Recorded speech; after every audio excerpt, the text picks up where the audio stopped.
그 다음 6번 부동산학의 접근 방법을 공부를 하겠습니다. 얘를 뭐라고도 하냐면 부동산학의 연구 방법이라고도 하는데 괄호 1번에 분산식, 괄호 2번에 중점식, 괄호 3번에 종합식이 있습니다. 이 세 가지를 좀 묶어 두십시오. 묶자는 얘기는 이렇게 묶으시라는 얘기입니다. 묶으셨습니까? 네. 1, 2, 3번만 그래 놓고 이제 설명을 한번 들어보실 겁니다. 부동산학이라는 학문이 있습니다. 그럼 이 학문을 연구할 때 어떤 태도를 가지면서 접근을 하는지, 연구를 어떻게 하는지 이제 예를 보자입니다. 첫 번째 뭐가 있냐면 부동산 개발이면 개발, 금융이면 금융 적지 마십시오. 그리고 투자면 투자. 얘를 각각의 이론들을 드립다 파헤쳐가는 겁니다. 개발이면 개발만, 금융과의 연관성, 투자 활동과의 연관성을 따지지 않고 얘만. 얘를 뭐라고 하냐면 분산식 접근 방법이라고 합니다. 이렇게 하는 걸. 분산식. 그럼 분산식 접근 방법의 가장 큰 장점은 하나만 드립다 파고 들어가니까 논점이 명확할 것 같다, 명확하지 않다? 논점이 명확합니다. 얘만 파들어가니까. 다른 기타 얘기를 안 하니까. 그런데 전체 부동산학 테두리 안에서 개발과 금융이 어떤 관계를, 개발과 투자가 어떤 관계를 맺고 있는지 이 연관성을 잡기가 쉬울 것 같다, 어려울 것 같다? 어려울 것 같습니다. 그러니까 체계를 잡기가 어려운 겁니다. 이게 분산식 접근 방법. 그 다음 두 번째, 이제 접근하는 방법은 어떻게 하는 거냐면 부동산학과 관련된 법률적 측면만 다 모아서 중점적으로 적으실 필요가 절대로 없습니다. 그 다음 경제적 측면의 내용만 다 모아서 중점적으로, 기술적 측면의 내용만 다 모아서 중점적으로 접근을 합니다. 그럼 제가 어떤 단어를 가장 많이 반복을 했습니까? 중점? 그 얘를 무슨 식이라 한다? 중점식 접근 방법. 그럼 얘는 법률적 측면만, 경제적 측면만, 기술적 측면만 따따따따 다 모은 거니까 걔들만. 각각의 논점은 명확하겠다. 명확한데 얘도 각각의 체계를 잡는 건, 연관점을 찾는 건 쉬울 것 같다, 어려울 것 같다? 어려울 것 같습니다. 근데 이 둘의 가장 큰 차이점은 얘는 하나를 그냥 파들어가는 거고 얘는 법률적, 경제적, 기술적을 한꺼번에 보는 겁니까? 따로따로 보는 겁니다. 그 다음 이제 세 번째, 우리가 어린 시절에 받았던 선물 세트 중에 가장 압권의 선물 세트는 뭡니까? 뭐 20대는 그걸 받아봤을 리가 거의 없겠지만 종합 선물 세트? 그럼 종합 선물 세트의 가장 큰 장점은 껌부터 시작해서 초콜릿까지 빠진 거 없이 다 들어있다. 체계적으로. 근데 막상 먹으려고 뚜껑을 딱 따보면 먹을 게 있더라, 없더라? 없다. 그래서 논점이 명확하다, 명확하지 않다. 명확하지 않다. 그래서 얘가 뭐냐면 종합식 접근 방법. 그러면 지금 제가 얘기한 이 세 가지는 다 장점과 단점이 존재합니까? 가장 좋은 게 있습니까? 각각 다 장점과 단점이 존재하는 것이다. 그래서 문제를 풀 때 포인트는 체계화, 얘를 영어로 시스템화. 이 단어가 나오면 얘는 무조건 뭐로 간다? 종합식으로 가주시면 됩니다. 그럼 종합식은 법경기를 따로따로 보는 게 아니라 얘는 한꺼번에 보는 겁니다. 그래서 이 둘을 비교할 때 포인트는 뭐와 뭐를 비교할 때 포인트라는 얘기냐면 중점식과 종합식은 둘 다 법경기가 나옵니까? 안 나옵니까? 법경기가 나오는데 법경기를 따로따로 보는 건 뭐고? 중점식이고 한꺼번에 보는 건 뭐다? 종합식 접근 방법. 그럼 이제 질문. 부동산학의 연구 방법 중 가장 바람직한 접근 방법은 종합식 접근 방법이다. OX. X. 가장 바람직한 가장 좋은 접근 방법은 존재할 수가 없다. 각각 장점과 단점이 존재하니까. 그럼 이번엔 다시 질문. 부동산학의 체계를 갖추는데 가장 좋은 접근 방법은 종합식 접근 방법이다. O. 이해가 됩니다. 그러면 김영진 교수님은 우리나라의 부동산학을 들여와서 우리나라의 실정에 맞도록 체계화시키는데 중점을 뒀겠다? 그럴 거 아닙니까? 체계화에. 그럼 김영진 교수님이 채택한 접근 방법은 뭐다? 종합식. 개념은 그렇더란 얘기입니다. 그래서 지금 괄호 1번, 2번, 3번이 있는데 괄호 3번을 보시면 종합식 접근 방법만 별표 하나가 쳐져 있고 동그라미 1번에 끝부분 시스템적 접근 방법이라고도 한다. 이러한 접근 방법은 부동산학 체계 정립에 크게 기여하였다. 2번의 장점에 종합적 대처가 가능하다. 3번 단점에 논점이 명확하지 못하다. 줄 그어져 있습니까? 그렇게만 살짝 보는 거지 얘를 일일이 다 외우는 거 절대로 아닙니다. 넘겨보십시오. 괄호 4번을 보시면 이제 행태과학적 접근 방법이라는 게 있답니다. 얘는 뭐냐면 부동산 중개라는 부동산학의 한 파트를 이제 연구를 하려고 합니다. 근데 봤더니 A라는 공인중개사가 있는데 이 A라는 공인중개사는 한 달 중개 수수료 수입이 5천만 원이랍니다. 중개 수수료 수입이 5천만 원이랍니다. 한 달에. 그럼 이 사람은 중개를 매우 잘하는 사람입니까? 보통입니까? 매우 잘하는 사람. 얘는 중개의 화신입니까? 예. 그러면 이 사람이 중개 시 보이는 행동과 태도를 연구해서 중개란 그런 것이다 이렇게 연구할 수도 있겠다.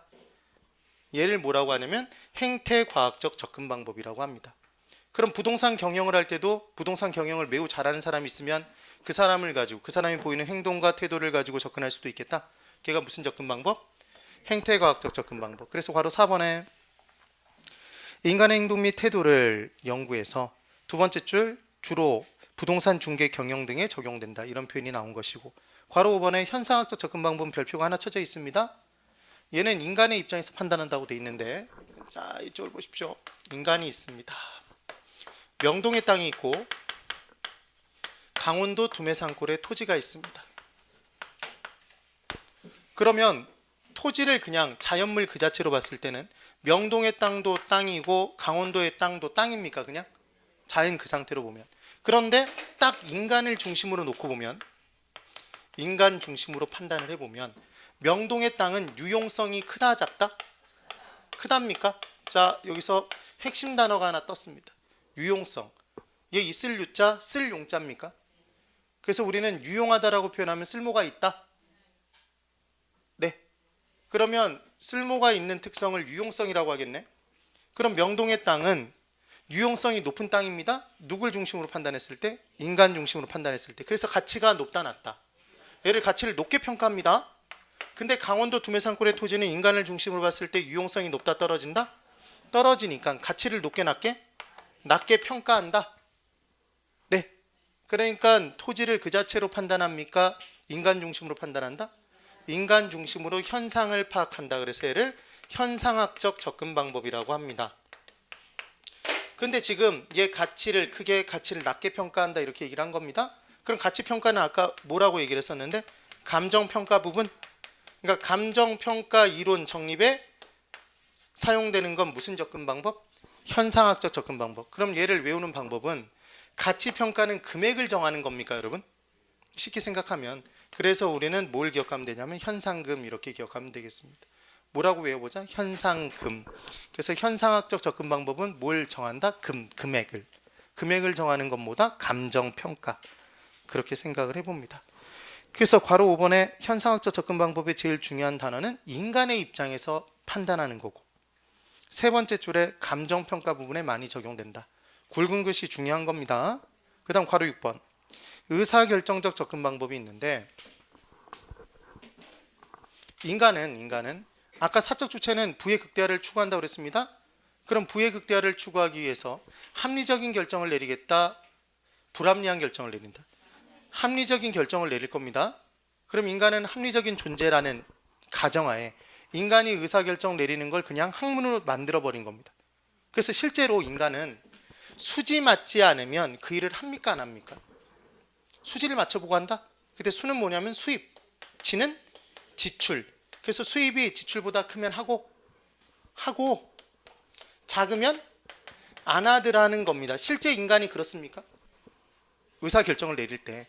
그 다음 수입과 지출이 같으면 칠판 보십시오. 제가 선창 때리면 후창을 때리고 기분이 좋아진지 나빠진지 판단하는 겁니다. 수지 맞았다. 기분이 좋아진다 나빠진다? 좋아지는 겁니다. 그러니까 수입과 지출이 같을 때도 한다 안 한다? 예, 하는 겁니다. 하는 거. 그래서 인간이 실제로 부동산학이라는 학문을 만들기 전에도 수지를 맞춰봐서 수지 맞으면 하고 맞지 않으면 안 하는 의사결정을 내렸던 거 아닙니까?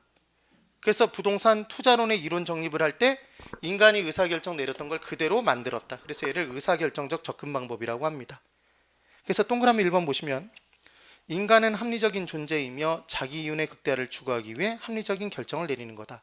그래서 동그라미 2번에 사적 주체들의 부의 극대화를 추구하기 위한 의사결정에 중점을 두기 때문에 형평성의 측면보다는 뭘 더 강조하는 거다?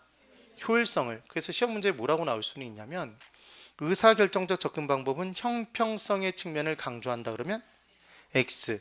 기억하는 방법. 인간은 의사결정을 자신의 부의 극대화를 추구하기 위한 의사결정을 내린다. 그럼 부의 극대화를 추구하기 위해서 뭘 강조한다? 효율성을 있는 대로 추구한다. 그래서 3번 우리 아까 결정 분야 3가지 공부했었는데 투, 금, 개. 그럼 결정 분야인 투자, 금융, 개발론의 이론 정립에는 뭐가 사용됐겠다? 의사결정적 접근 방법이. 그 다음 괄호 7번 법제도적 접근 방법이 있습니다. 얘는 보십시오. 우리가 가진 토지가 있으면 그 토지, 내 토지에는 내가 마음대로 아무 건물이나 지을 수 있습니까? 아무 용도의 건물을? 아무 용도의 건물을 내 마음대로 지을 수 있는 게 아닙니다. 공법상의 제약이 따른다. 네. 그래서 지역지구제 뭐 이렇게 다 정해져 있는 거 아닙니까? 그리고 토지가 있으면 그 토지 면적 꽉 채워서 건물 지을 수 있다. 일정한 면적까지만 지을 수 있다. 일정한 면적. 층수도 내 마음대로 높게 지을 수 있습니까? 정해져 있다. 정해져 있다. 건폐율, 용적률 등의 제약이 따른다 이겁니다. 그러면 아무리 부동산학을 학문적으로 연구를 해놔도 실생활엔 여러 가지 부동산과 관련된 법률적 제도적 제약이 따르기 때문에 걔를 무시하고 학문을 만들면 하나도 적용 못하겠네. 그러니까 이미 결정돼 있는 법 제도 갖춰져 있는 대로 부동산학을 접근해서 만들어낸다. 이게 바로 뭐냐면 법 제도적 접근 방법입니다. 근데 봤더니 줄이 그어져 있습니까? 체크가 돼 있습니까? 안 돼 있습니다. 그러니까 여기서 잡아내면서 공부할 건 칠판 보십시오. 복습할 때는 이렇게 하는 겁니다. 접근 방법 3가지. 각각 파들어가는 것, 묶고 따로따로 묶는 것, 중점, 법경기 따로따로. 한꺼번에 보는 건 종합식. 단점과 장점이 섞여 있기 때문에 가장 좋은 접근 방법이란 존재할 수가 없다. 체계화에 도움을 주는 건 뭐다? 종합식이다. 이거 하나. 네. 인간은 자신의 부의 극대화를 추구하기 위해서 뭘 추구한다? 효율성. 그런 의사결정 내린다. 걔가 의사결정적 접근 방법. 감정평가 이론에 적용되는 건 금액 정하는 것, 현상금, 현상학적 접근 방법. 그렇게만 기억하고 넘어가 버리면 끝난다는 얘기입니다. 복습을 할 때는. 그 다음 이제 18페이지 제일 밑에 2번에 부동산의 개념이 있습니다. 그래서 1번 부동산의 개념이라고 돼 있는데 다른 개념이 나오는 게 아니라 복합 개념이 나올 겁니다. 이제 복합 개념을 좀 더 자세하게 공부하는 겁니다. 그럼 기술적 개념과 경제적 개념과 법률적 개념으로 나눠서 이제 공부를 해본다는 얘기입니다. 그리하여 들어가는데 이제부터 시험에 나올 만한 것들을 좀 더 본격적으로 공부를 해보자 이겁니다. 오늘 꼭 외워야 될 암기사항이 뭐였습니까 여러분? 복합개념, 법, 경, 기였습니다. 그래서 무형과 유형으로 쪼갰던 것, 이 3가지 중에 뭐만 형태가 있다? 기술만, 얘는 형태 없다. 여기까지 공부한 겁니다. 얘가 기본적 체계다. 얘 기본적 체계라고 얘기하는 이유는 건물이 하나 있을 때 이 건물의 관리를 한다면 법률적 관리만 합니까? 경제적 관리만 합니까? 기술적 관리만 합니까? 셋 다. 하자 여부를 따질 때도 법률적 하자, 경제적 하자, 기술적 하자를 따지겠네. 네.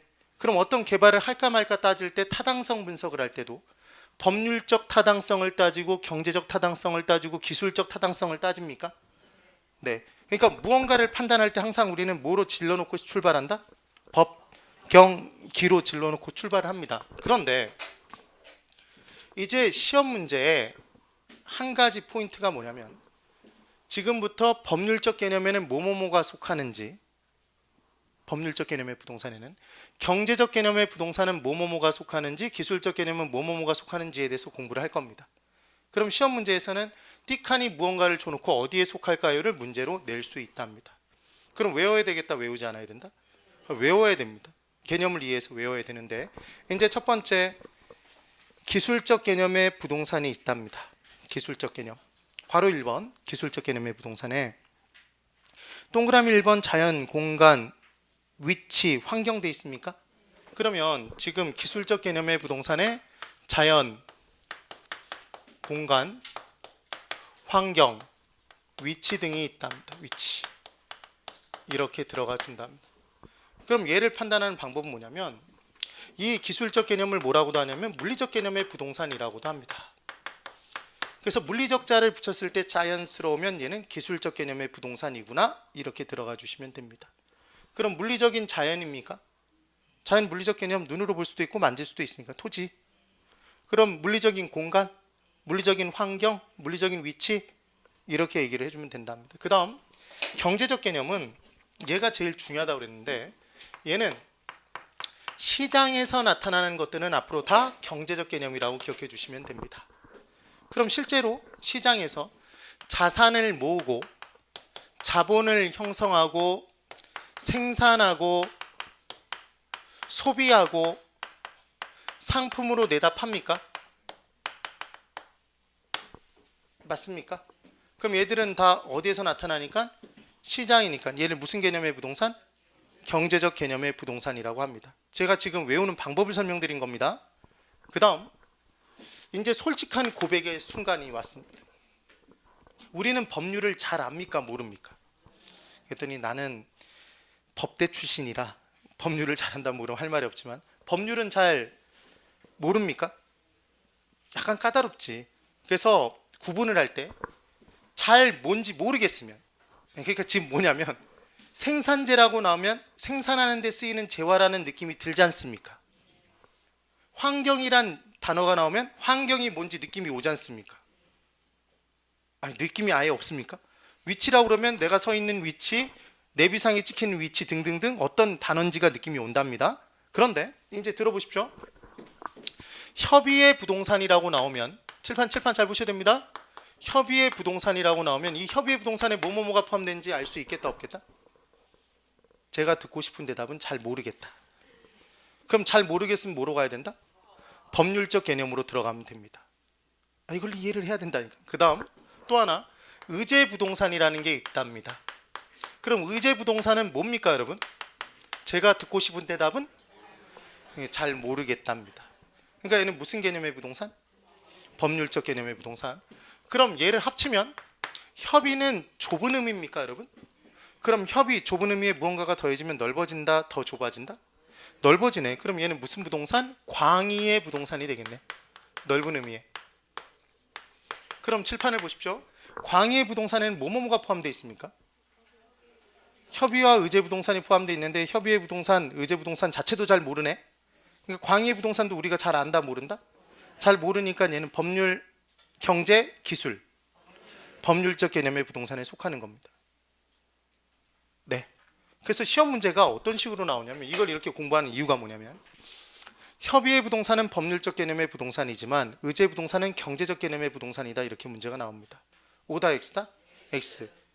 다시 문제. 경제적 개념의 부동산에는 자산, 자본, 생산재, 소비재, 위치 등이 있다. X. 위치는 뭐다? 기술적 개념의 부동산. 느낌이 오십니까? 그럼 자 어느 정도 됐는지 확인해 볼 겁니다. 이쪽 보십시오. 저기 보지 말고 저기 보시면 확 지워버릴 겁니다.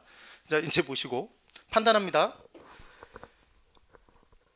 구분하는 방법은 잘 모르겠으면 뭐로 가고 법률, 시장에서 나타나는 건 경제, 물리적 자를 붙였을 때 자연스러우면 기술적 개념, 위치, 기술, 생산재, 경제적 개념, 협의의 부동산, 법률적 개념, 광의의 부동산, 법률적 개념, 자연, 기술적 개념. 이렇게 보면서 하면 안 됩니다. 여기 살짝 보면서 하면 안 되고. 그래서 지금 보니까 대충 설명드리고 이쪽으로 와서 안 보고 대답을 해도 질문을 드려도 어느 정도의 대답이 가능합니까? 불가능합니까? 가능합니다. 이 방법대로 들어가 주면 끝나는 겁니다. 그러면 이제 각각의 내용들에 대해서 조금씩만 더 들어가 보면 자 이제 보십시오. 19페이지 세 번째 줄에 괄호 1번에 기술적 개념의 부동산에 동그라미 1번 토지는 자연이다. 자연입니다. 그 다음 2번 공간. 공간에는 별표 하나 별도로 토지 공간을 수평 공간, 공중 공간, 지중 공간 등의 3차원 공간으로 인식한다. 이 부분은 이따가 자세히 공부를 할 거고 3번 위치. 그래서 위치 부분에는 별표를 3개 쳐보십시오. 3개. 하셨습니까? 기존에 별표가 있지만 거기다 더하는 겁니다. 그래서 특정 위치는 특정 가격을 형성하고, 실제로 똑같은 토지 면적이 있어도 100평짜리 토지가 있어도 그 토지가 강북에 있는지 강남에 있는지 강원도에 있는지 어느 위치에 존재하느냐에 따라서 유용성의 차이가 납니까? 그럼 가격의 차이가 발생한다, 발생하지 않는다? 발생한다. 그러면 어떤 사람이 5층짜리 건물을 갖고 있다 그러면 너는 좋겠네, 이거부터 생각해야 됩니까? 어디에 있냐고 물어봐야 된다? 어디에 있는지에 따라 가치가 완전 다르다. 그래서 제일 중요한 건 부동산학에서 현재 제일 중요한 건 그 부동산의 위치가 그만큼 중요합니다. 그래서 특정 위치는 특정 가격을 형성하고 그 위치는 접근성에 얼마만큼 편하게 오갈 수 있는지에 많이 좌우되며, 또한 토지 이용은 위치의 가치와 밀접한 관계가 있다. 그래서 어떤 분은 부동산의 위치가 곧 부동산의 가치라고 얘기하기도 합니다. 개념은. 그 다음 4번. 환경이 있더라. 부동산은 환경의 한 구성 요소이며 또한 그 영향을 완전히 배제할 수는 없다.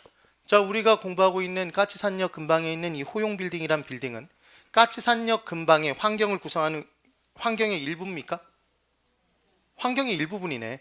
그럼 까치산역에 만약에 상권이 좋아지면 이 호용빌딩의 가치도 올라가고, 만약에 까치산역의 시장성이 떨어지면 이 건물의 가치도 떨어집니까? 그러니까 환경의 영향을 받는다, 받지 않는다? 받게 돼 있다. 지금 그 얘기가 됩니다. 그 다음 십자가 표시를 봤더니 인문적 환경과 자연적 환경이 있는데 피할 수 있음 피할 수 없음 얘들이 따라 나와 있는 겁니다. 그러면 지진이 발생했다면 인간의 노력으로 그 지진을 피할 수 있습니까? 피해를 줄일 수는 있어도 지진을 피할 수는 없는 거지. 네.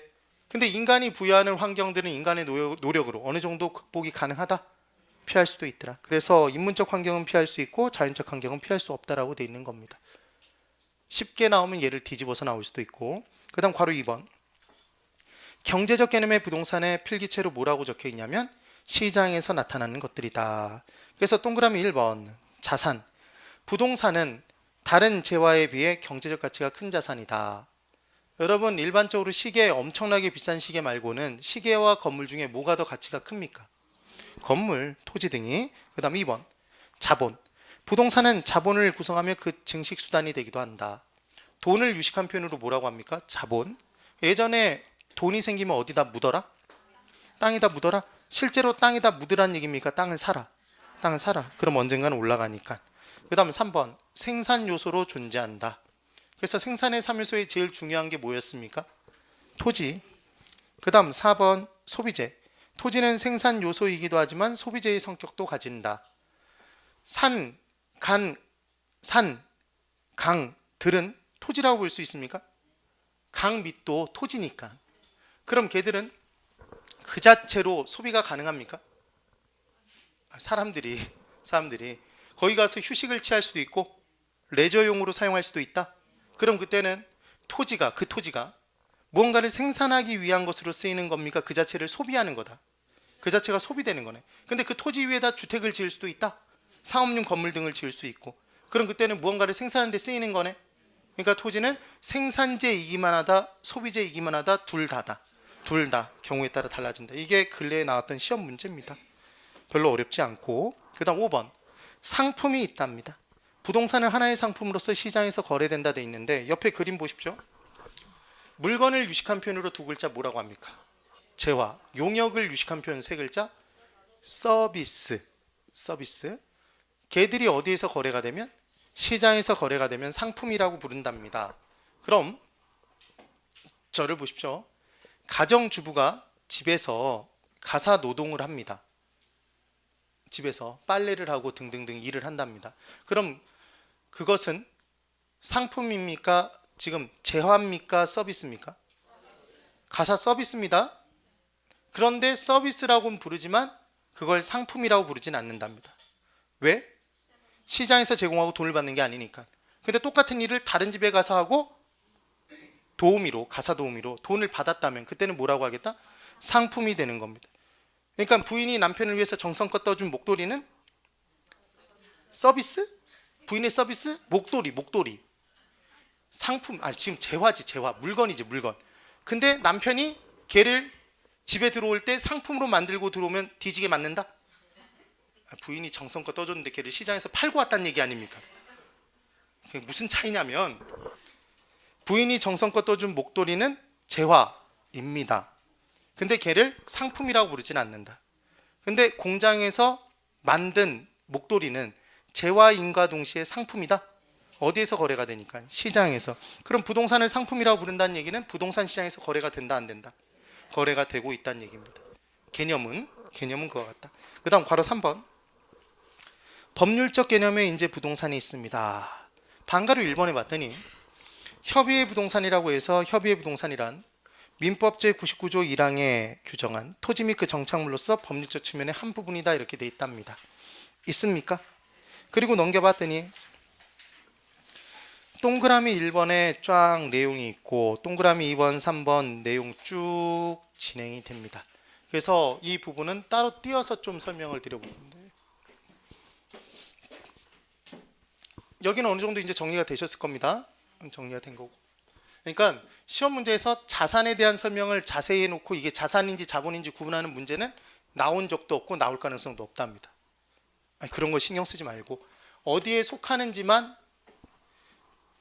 기억해주면, 안 헷갈리고 기억해주면 이 부분의 문제는 풀 수가 있는데 여기서 제일 중요한 게 뭐냐면 여기서는 시험 문제에 제일 많이 나오는 건 법률적 개념의 부동산이랍니다. 그래서 이제 협의의 부동산부터 들어가 볼 겁니다. 협의의 부동산. 마찬가지로 따라 적지 마시고 협의의 부동산은 부동산학 개론에서만 뭐라고 얘기를 하냐면 얘 민법에 규정되어 있기 때문에 얘를 민법상 부동산이라고도 합니다. 민법상 부동산. 뭐와 뭐는 같은 거다? 협의의 부동산과 민법상 부동산은 같은 겁니다. 그럼 이 협의의 부동산이 법률적 개념의 부동산인 이유는 어디에 규정되어 있기 때문이다. 민법에 규정되어 있기 때문인 겁니다. 뭐라고 정의가 되어 있냐면 토지 및 그 정착물이라고 되어 있답니다. 토지 및 그 정착물. 그럼 토지 및 그 정착물의 그는 당연히 토지입니까? 토지 및 토지 정착물이겠네. 그 다음 이 정착물에 뭐가 들어가나 봤더니 건물, 수목, 나무, 돌, 담, 돌로 된 담, 교량, 다리 등이 포함되어 있답니다. 쭉 포함되는 게 한두 개가 아닙니다. 이렇게 나온답니다. 그럼 이제 문제, 칠판 문제가 나갑니다. 제 수업을 진행하는 방식은 그냥 쭉 주저리 읊는 게 아니라 시험 문제가 어떤 방향으로 나오는지 그 부분을 계속해서 연습을 시켜드리는 겁니다. 여러분들에게. 그러니까 수업 시간에 대답만 잘하면서 따라오면 1교시를 진행할 때도 무수히 많은 문제를 경험해 보게 됩니다. 나중에 문제풀이 할 때 이제 그건 문제집으로 진짜로 문제를 푸는 거고 지금 이론을 공부하면서 문제를 푸는 겁니다. 왜냐하면 이렇게 수업을 진행해야 되는 이유는 우리가 어디에 가서 면접관을 놓고 내가 얼마만큼의 부동산학개론 지식을 갖고 있다는 걸 서술하는 시험을 봅니까? 객관식 문제를 풉니까? 서술한다?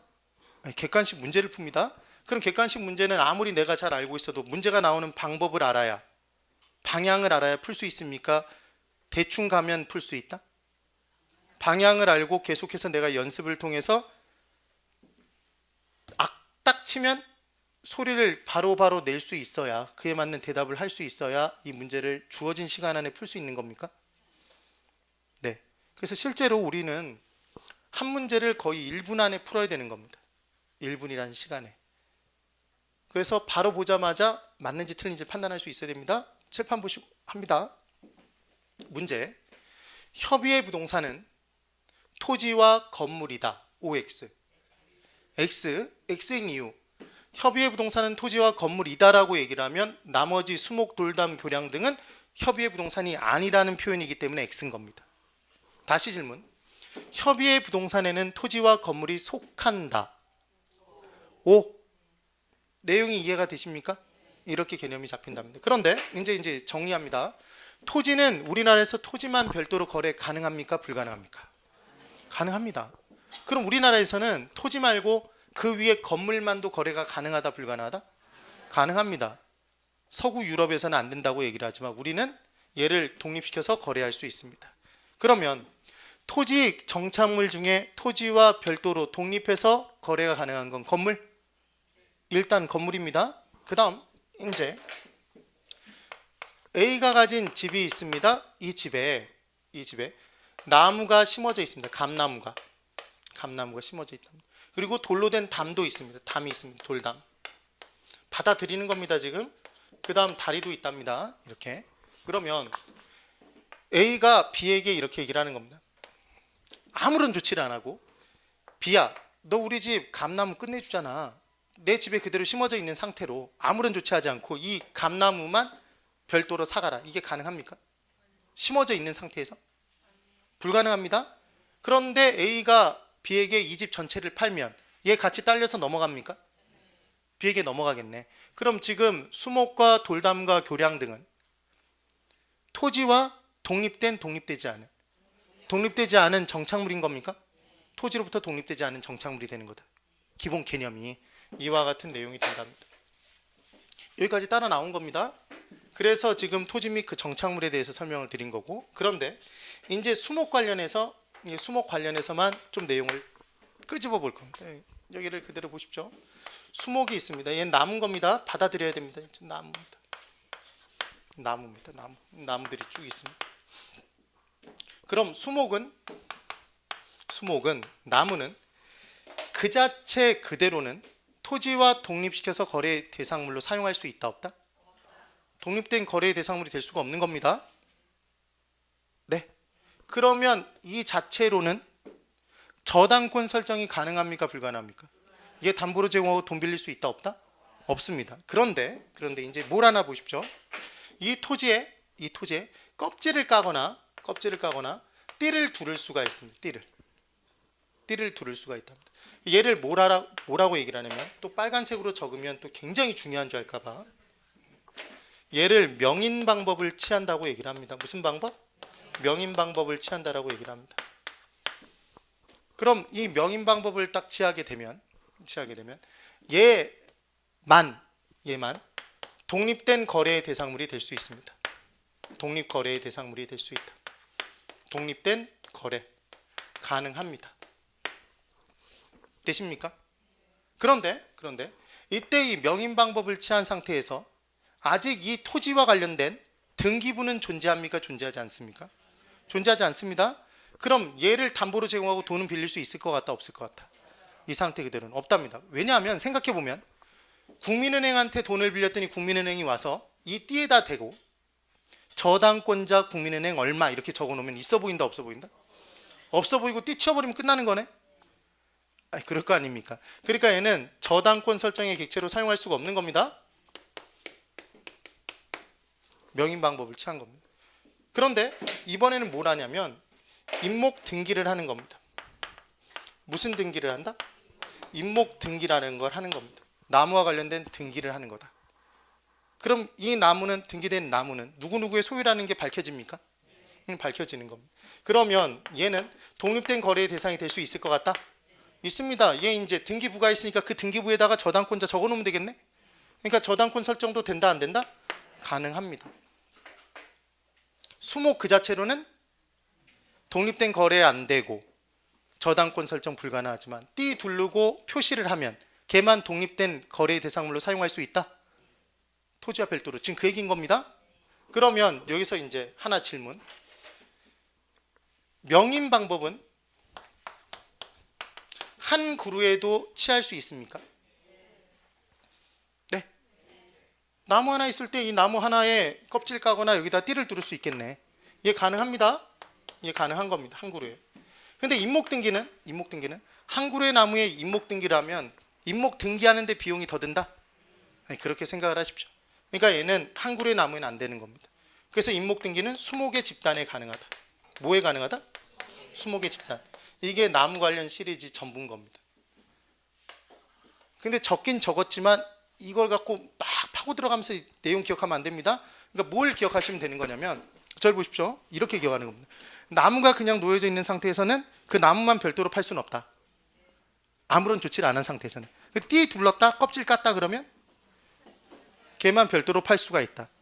근데 거기다가 저당권자 적어놓으면 없어 보인다, 있어 보인다? 없어 보니까 저당권 설정은 안 된다. 근데 임목 등기라는 걸 하면 등기부 자체가 만들어져 있는 거다. 누구 거. 그럼 그 등기부 공적인 장부에는 저당권자를 기재할 수 있겠다. 그러니까 저당권 설정의 대상이 될 수 있다. 근데 한 그루의 나무는 껍질 깔 수 있다. 여러 개의 나무도 같이 깔 수 있지만 띠를 두를 수도 있지만 근데 한 그루의 나무에 등기를 하면 등기 비용이 더 비싸다. 그러니까 한 그루의 나무에는 뭐가 안 된다? 인목등기는 안 된다. 인목등기는 20개 집단에. 이해가 되고 계십니까? 그러니까 단순 암기가 아니라 왜 그런지를 조금씩 생각해 보면서 넘어가면 된답니다. 이게 된 겁니다. 또 지우는데 아쉬워하지 말고. 그래서 이렇게 내용이 나온 겁니다. 그 다음 이제 두 번째 의제 부동산이라는 게 있는데 이제 이쪽을 잘 보십시오. A가 있습니다. A는 뭘 갖고 있냐면 건물을 하나 가지고 있는 겁니다. 그럼 건물은 동산입니까? 부동산입니까?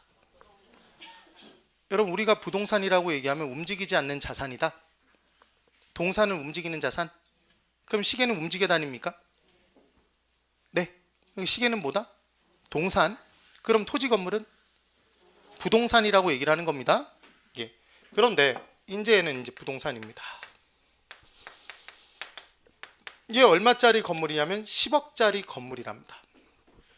10억의 경제적 가치가 나가는 건물입니다. A가 갑자기 경제적 필요에 의해서 지금 무슨 필요? 경제적 필요에 의해서 자금을 조달하고 싶은 겁니다. 이 경제적 필요란 지금 자금 조달의 경제적 필요입니다. 자금 조달을 하고 싶은 겁니다. 그럼 A가 가진 건물이란 10억짜리 건물이란 자산을 가지고 자금을 조달해 오는 방법은 돈을 마련하는 방법은 이 건물 팔면 됩니까? 건물 팔아도 되지만 이 건물 담보로 제공하고 돈 빌릴 수 있다 없다? 있습니다. 그 말은 건물은 저당권 설정의 객체로 사용이 가능하다 불가능하다? 가능합니다. 그러니까 얘를 담보물로 제공하고 돈을 빌릴 수 있는 겁니다. 예를 들어 2억을 이렇게 빌린 겁니다. 된 겁니다. 그런데 이제 어떤 일이 발생했냐면 B는 항공기를 가지고 있습니다. 항공기, 비행기라고 얘기하면 없어 보이니까 항공기. 항공기는 제가 그렸습니까? 안 그렸습니까? 안 그렸습니다. 그리기가 어려우니까. 예, 받아들여야 됩니다. 지금 항공기다. 이 항공기가 얼마짜리냐면 50억이랍니다. 이럴 수도 있겠다. 있을 겁니다. 항공기 50억이면 싸지 지금. 네. 근데 항공기는 동산이다 부동산이다? 동산이지 않습니까? 얘 몰고 딴 데로 막 갈 수 있는 거네. 이게 동산입니다. 개념이. 그럼 B는 경제적 필요가 생긴 겁니다. 자금 조달을 하고 싶은 겁니다. 이 항공기를 팔면 자금 조달됩니다. 그런데 이 항공기를 팔지 않고 자금을 조달하기 위해서 은행을 찾아갔습니다. 예를 들어 은행을 찾아갔다. 내가 항공기라는 자산이 있으니까 얘 믿고 돈 빌려줘 이렇게 얘기를 한 겁니다. 그랬더니 은행이 뭐라고 얘기를 하냐면 얘 몰고 딴 데 가버리면 난 어떡하라고. 그러니까 얘는 저당권 설정의 객체로 사용이 가능하다 불가능하다? 불가능한 겁니다. 얘 담보로 제공하고 돈을 빌릴 수 없는 거네. 기본 개념은. 네. 그럼 B 입장에서는 억울하겠다 억울하지 않다? 억울합니다. 이 항공기라는 자산은 경제적 가치가 매우 크다 작다? 경제적 가치가 매우 크네 지금. 경제적 가치가 매우 큽니다. 흡사 부동산처럼 경제적 가치가 매우 크더라. 네. 그때 얘를 관련 법규상의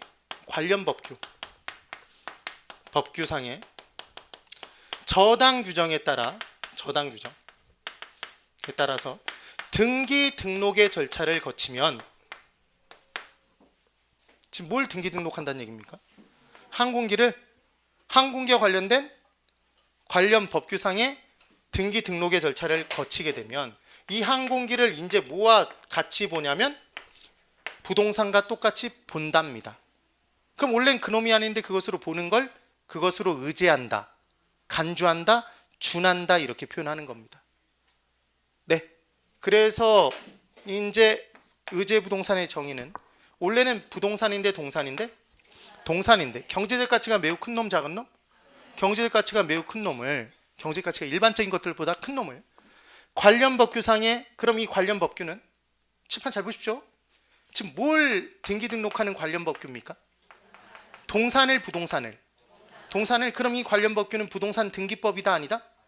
부동산 등기법이 아니네. 왜? 부동산 등기법은 부동산을 등기하는 법이니까. 그럴 거 아닙니까? 그러니까 이 관련 법규를 부동산 등기법의 법상 등기 등록하면 의제부동산이다 그러면 X인 거네. 그래서 관련 법규상에 저당 규정에 따른 등기 등록의 절차를 거치면 뭐와 똑같이 보는 것? 부동산과 똑같이 봐서 저당권 설정의 객체로 사용할 수 있는 것. 얘 담보로 제공하고 돈 빌릴 수 있는 것. 얘를 뭐라고 하는 거다? 부동산을 본 거다. 무슨 부동산? 의제부동산.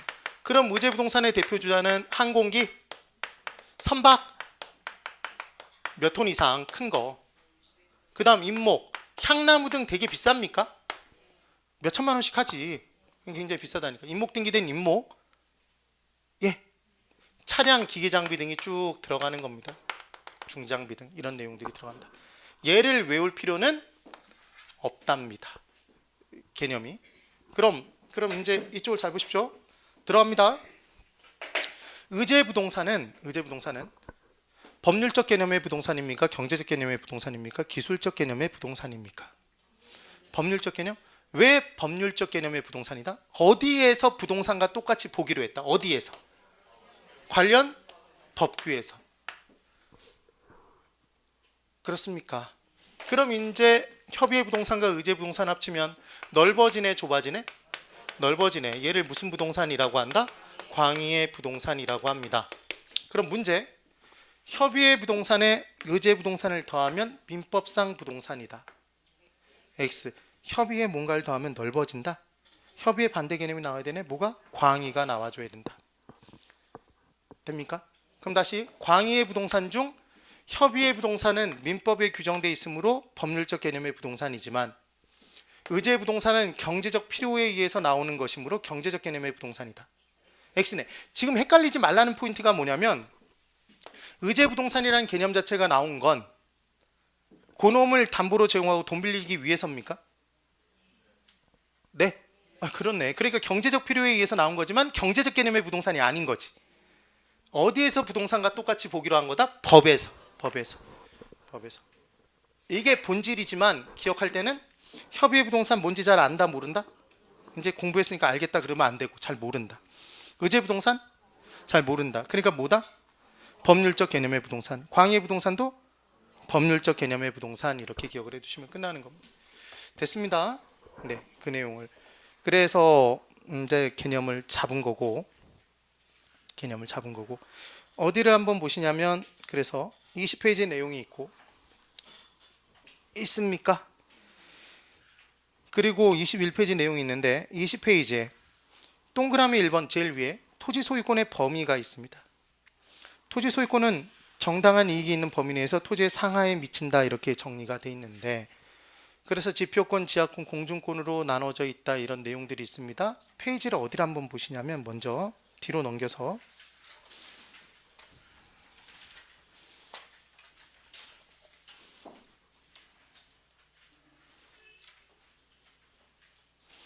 잠시만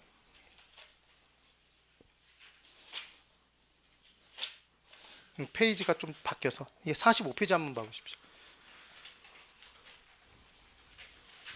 얘는 그냥 제가 똑같이 칠판에 적을 거니까 거기 있다는 것만 확인하시고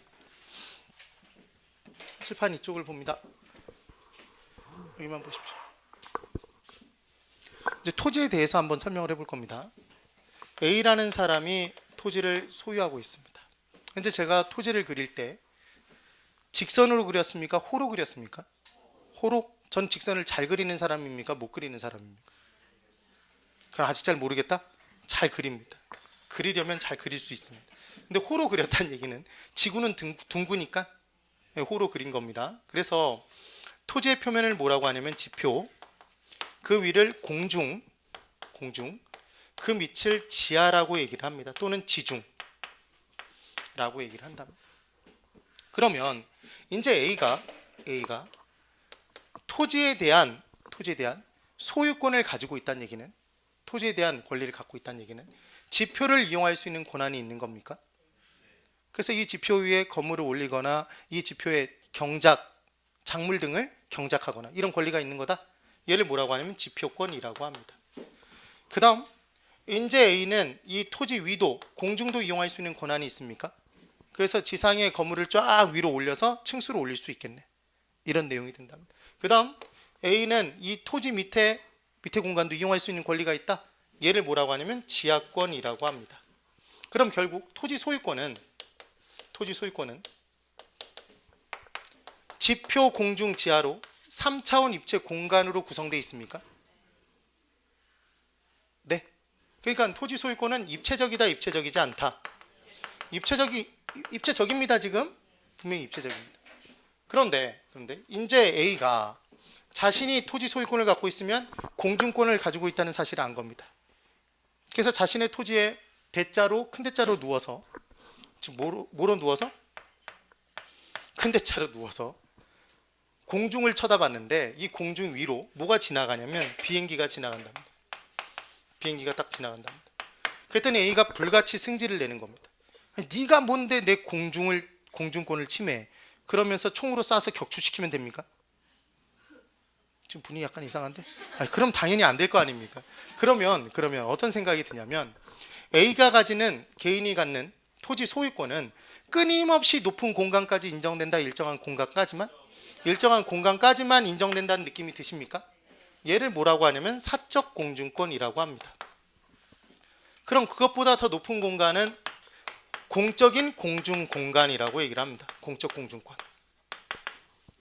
그럼 이번엔 A가 토지 소유권을 갖고 있으면 지구 저 밑바닥에 핵 부분까지도 A의 겁니까? 그게 아니라 일정한 깊이까지만 A가 가질 권리가 있고 그것보다 깊은 공간은 공적 지하권이다. 이렇게 얘기를 합니다. 그러니까 결론은 뭐냐면 토지 소유권을 갖고 있다는 얘기는 지표에 대한 권리와 공중에 관한 권리와 지하에 관한 권리를 갖고 있는데 끊임없이 높은 공간, 끊임없이 깊은 공간까지 갖는 게 아니라 일정한 높이, 일정한 깊이까지만 갖고 있다. 그럼 제가 지금 50m까지라고 얘기했습니까? 일정한 높이 공간이라고 했습니까? 일정한 높이와 일정한 깊이라고 얘기를 했다? 그럼 몇 미터까지라고 구체적이라고 얘기 안 했네? 실제로. 그래서 토지 소유권의 범위는 입체적으로 구분되어 있긴 하지만 구체적이진 않다라고 얘기를 합니다. 그래서 사회 통념상 정당한 이익이 미치는 범위 내에서 인정된다. 이렇게 얘기를 합니다. 그럼 사회 통념은 사회 공동 구성원들의 합의에 의해서 바뀔 수도 있습니까? 네. 그럼 바뀔 수도 있겠네. 그러니까 끊임없이 변화가 가능하다는 얘기입니다. 여기까지는 돼야 됩니다. 그럼 이 부분의 시험 문제는 뭐냐면 비행기 전파가 다니는 곳은 높은 공간. 그러니까 얘는 공적 공중권, 사적. 공적. 그러니까 토지 소유권 범주에 포함되는 게 아닌 겁니다. 그걸 기억하면 되는 겁니다. 그런데 시험 문제 이제 포인트는 뭐냐면 이 사적 지하 공간과 공적 지하 공간의 차이인 겁니다. 여기서 구분하는 방법은 조금만 파도 나오는 건 사적 지하권, 깊이 파에 나오는 건 공적 지하권 이렇게 생각해 주시면 됩니다. 그럼 돌멩이는 조금만 파도 나옵니까? 뭐다? 사적 지하권, 토지 소유권 범위에 포함된다? 그럼 암석은? 암석이 돌멩이입니다. 그러니까 걔는 뭐다? 사적 지하권, 토지 소유권 범위에 포함됩니다. 그럼 석탄은? 석탄이 만약에 사적 지하권이라면 작년에 묻어놨던 연탄 판 겁니다. 그러니까 지금 미채굴된 광물은, 아직 채굴하지 않은 광물, 미채굴된 광물은 깊이 파에 나온다, 조금만 파도 나온다? 깊이 파에 나오니까 어디에 포함돼서? 공적 지하권에 포함돼서 토지 소유권 범위에 포함되지 않는답니다. 이게 시험에 연달아 한 3번 정도 나왔던 문제 중에 하나입니다. 그럼 이번엔 문제, 지하수는 조금만 파도 나옵니까? 그럼 걔는 어디? 사적 지하권입니다. 그럼 온천수는 깊이 파에 나온다, 조금만 파도 나온다? 온천수 깊이 파에 나오겠네. 그러니까 부동산학 개념에서는 공적 지하 공간에 포함되어 있는 걸로 보지만 온천수는 우리나라에서는 민법상 사적 지하권에 포함시켜서 토지 소유권 범위에 포함시켜줍니다. 개념은 그 정도만. 그래서 이제 문제에서는 포인트가 뭐냐면 미채굴된 광물이 나올 가능성이 또 있는 겁니다. 무조건. 이 부분에서는 다른 부분은 내기가 어려우니까. 여기까지 나온 겁니다. 그러면 자 이제 여기를 그대로 보십시오. 지하철 공사하는 거 보셨습니까? 지하철 공사하지 않습니까? 그럼 지하철 공사할 때는 뭘 침해할 가능성이 있겠습니까? 개인이 가지고 있는 토지 소유권의 무슨 지하권을? 사적 지하권의 권리 침해가 가능성이 있다? 그럼 만약에 공적 주체가 부동산 활동을 하더라도 개인의 사적 지하권 범위를 침해했다면, 권리 침해가 나타났다면 보상해 줘야 된다? 보상해 주지 않아도 된다? 보상해 줘야 됩니다. 그러면 보상금을 줄 때에는 두리뭉실하게 얘기해서 보상금을 주면 문제가 발생할 것 같다? 발생하지 않을 것 같다? 발생이 될 거 아닙니까? 얘는 돈 문제니까. 그래서 이제 보상금이 나가는 한계가 되는 깊이가 있다는 겁니다. 네. 그래서 보상금이 나가는 한계가 되는 깊이를 얘를 뭐라고 얘기를 하냐면, 우리 깊이 있게 공부하는 게 심도 있게 공부하는 겁니까? 깊이의 유식한 표현이 심도인 거지, 심도. 그러니까 얘를 뭐라고 한다? 한계 심도. 한계 심도. 보상금이 나가는 깊이 정해놓은 겁니다. 그럼 얘는 지방자치단체 조례로 정해져 있을 것 같다, 없을 것 같다? 얘는 정해져 있을 것 같지 않습니까? 얘를 정해놓지 않으면 안 되니까. 근데 여기서 중요한 포인트는 사적 지하권과 한계 심도는 같은 겁니까? 다른 겁니다. 중요한 포인트가 뭐냐면, 사적 지하권의 범위는 사회 통념상 정당한 이익이 미치는 깊이 내에서 인정을 하고 있는 겁니다. 근데 걔가 몇 미터까지라고 안 돼 있는 거네? 근데 그 부분 내에서, 권리 침해가 이루어진 부분 내에서 보상금이 나가는 깊이는 별도로 지방자치단체 조례로 정해놓는 거네? 그게 뭐네? 한계 심도. 그러니까 당연히 한계 심도는 뭐 범위 내에 있겠네. 사적 지하권 범위 내에 있을 거 아닙니까? 이 둘이 같은 게 아니라는 거네. 그러니까 결론적으로 어떤 사람들이 있냐면, 이제 질문할 때 한계 심도가 몇 미터까지 정해져 있으면 결국 사적 지하권도 구체화되어 있는 게 아니냐, 이런 질문을 하시는 분이 있답니다. 근데 이 둘이 같은 게 아니니까 얘는 구체적인 게 아니다라는 걸 꼭 기억을 해 두십시오. 됐습니다. 그럼 하나 더. 건물이 층수가 위로 더 많이 올라가면 올라갈수록, 자자자 칠판, 건물의 층수가 더 많이 올라가면 올라갈수록 지하 공간도 더 많이 필요합니까? 그렇겠네. 그러니까 건물의 층수를 더 높이 올릴 수 있는 곳은 그만큼 사적 지하 공간 개념도 더 많이 인정해 줘야 된다. 보상금이 나가는 깊이를 더 많이 인정해 줘야 되겠지. 한계 심도의 공간이. 만약에 조금만 올리는 곳은 밑도 조금만, 그럼 한계 심도는 모든 곳의 깊이가 다 똑같을 것 같다? 다 다르겠다. 다 다를 것 같습니다. 그 다음 과학기술이 발달해서, 건축기술이 발달해서 층수를 더 많이 올릴수록 한계 심도의 깊이가 더 많이 인정될 수 있겠네. 그러니까 한계 심도의 범위는 시간적, 공간적으로 모두 다 동일하다. 계속 변한다. 계속 변한다. 가변적이 될 수 있는 겁니다. 이 내용까지. 네. 이게 뭐와 관련된 내용이다? 토지 소유권. 토지 소유권. 예. 그 부분을 받고 다시 앞쪽으로 돌아가서 이제 10분 쉬고 또 그 다음 내용을 정리해 보도록 할 겁니다. 10분 쉬십시오.